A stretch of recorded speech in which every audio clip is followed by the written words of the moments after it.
It's the idea that matters. It didn't matter where you come from or what your background is. One revolutionary idea, one brilliant invention can unleash others to revolutionize industries in ways you could never predict. So take the time to find the thing that excites you more than anything else in the world. Not the thing your parents want you to do, or the thing that all your friends are doing, or that society expects of you. Let me tell you a little bit about my personal journey to Silicon Valley from India 22 years ago. Growing up in India, like many of you, I got my first telephone when I was 12. In my case, it turned out to be a rotary phone, so it wasn't that great for selfies, but I still loved to call my friends, play with it, and sometimes take it apart.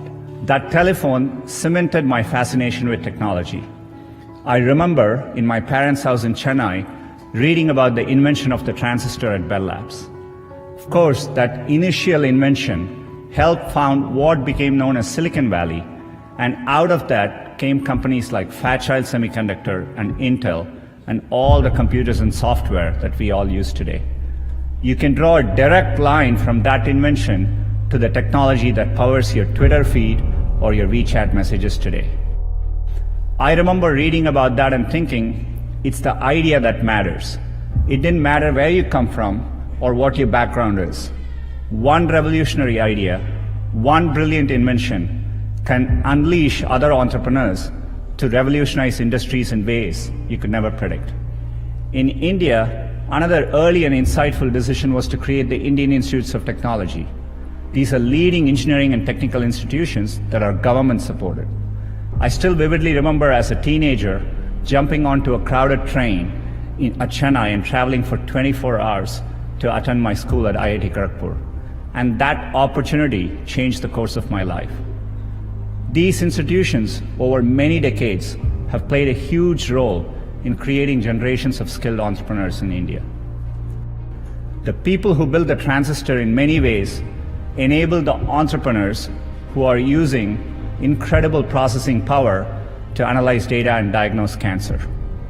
In the same way, the invention of smartphones and GPS has enabled other companies to build apps that revolutionize the way we travel around cities.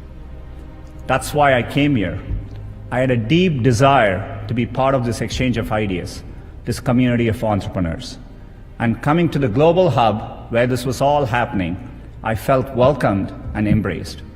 People didn't care where it is in our DNA. Google was founded here at Stanford, and the company's first home was in a garage just a couple miles from here. Like many of you in the audience, our founders were two young people with a vision of a better future, a better way, and they decided to follow their dreams. We now live on our own campus down the road and in dozens of countries, but the spirit continues.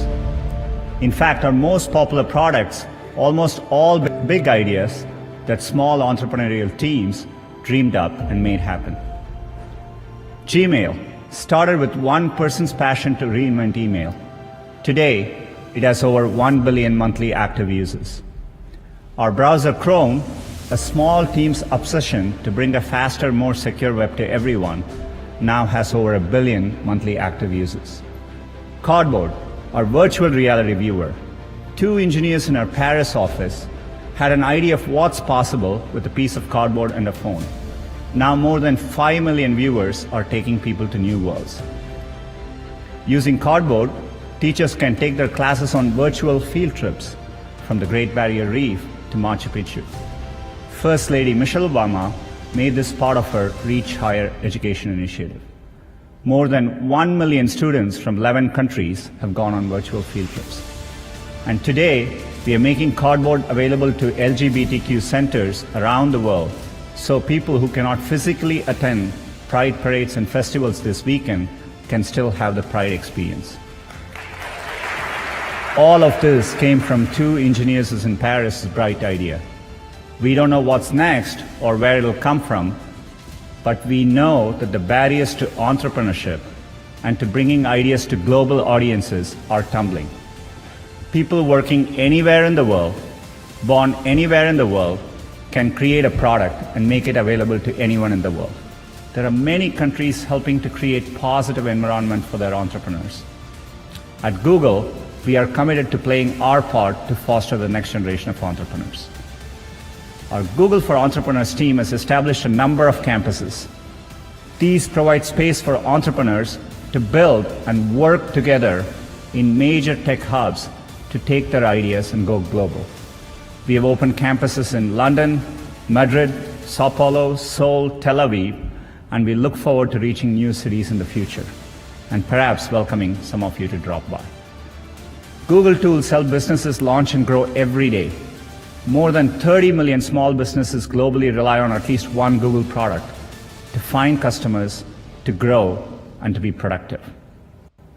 Training. We are also committed to train 5.5 million people on digital skills, investing over $140 million during the past year. In the next year, we aim to provide free digital skills training to 1 million young people in Africa alone. I know how much hard work it takes to pursue your dream of building a business. The long hours, time away from family, the rejection, the ideas you know are brilliant that just don't seem to catch on. There is a great quote from Thomas Edison that does the best job of defining what it's like to be an entrepreneur. I have not failed, I have just found 10,000 ways that don't work.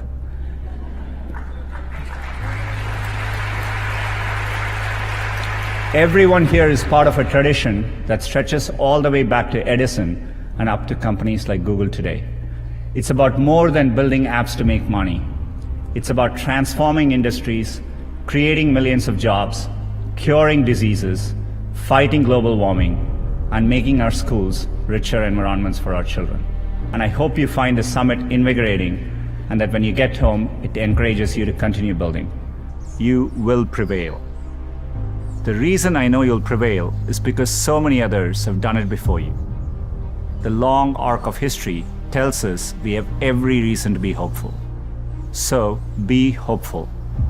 There is an interesting trend I've noticed. It's very conventional for every generation to underestimate the potential of the following one. It's because they don't realize that the progress of one generation becomes the foundational premise for the next. And it takes a new set of people to come along and realize all the possibilities. I grew up without much access to technology. We didn't get our first telephone till I was 10. I didn't have regular access to a computer until I came to America for graduate school. My father spent the equivalent of a year's salary on my plane ticket to the US so I could attend Stanford. It was my first time ever on a plane. But when I eventually landed in California, things weren't as I had imagined. America was expensive. A phone call back home was more than $2 a minute, and a backpack cost the same as my dad's monthly salary in India.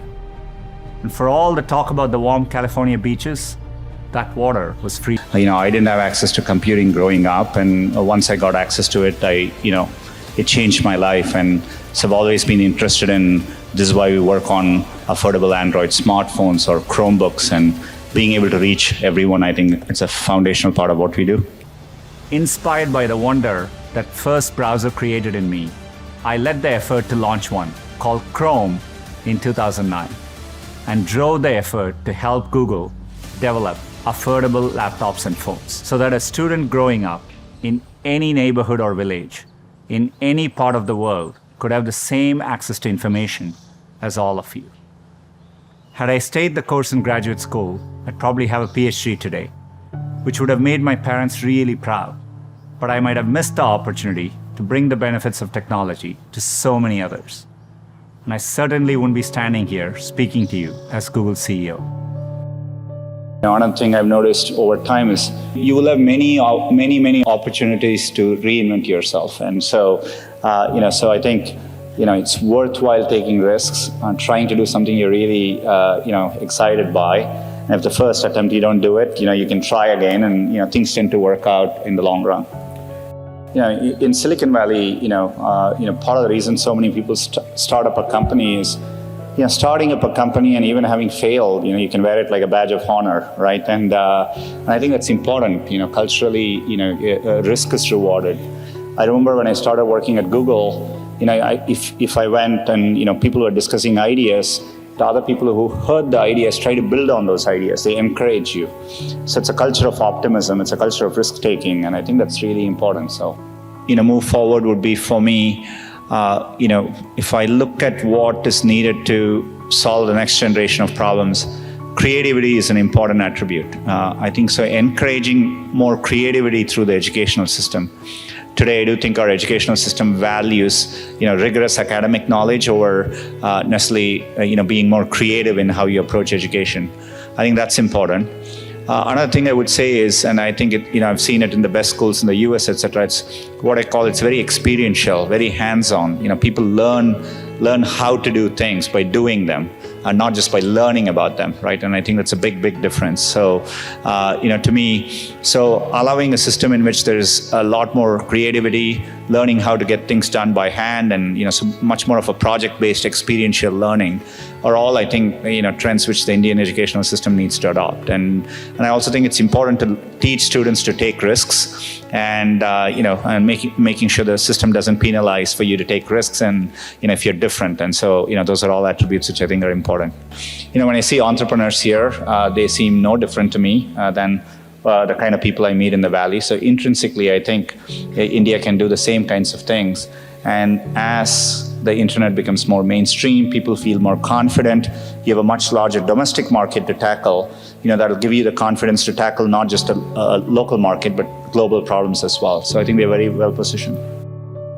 I mean, the one good thing about India is I think, there's always been, whenever in India I used to walk around and go to some remote corner and find a tea stall, I always felt there is an entrepreneur there somewhere who saw that opportunity. So I think that streak has always existed.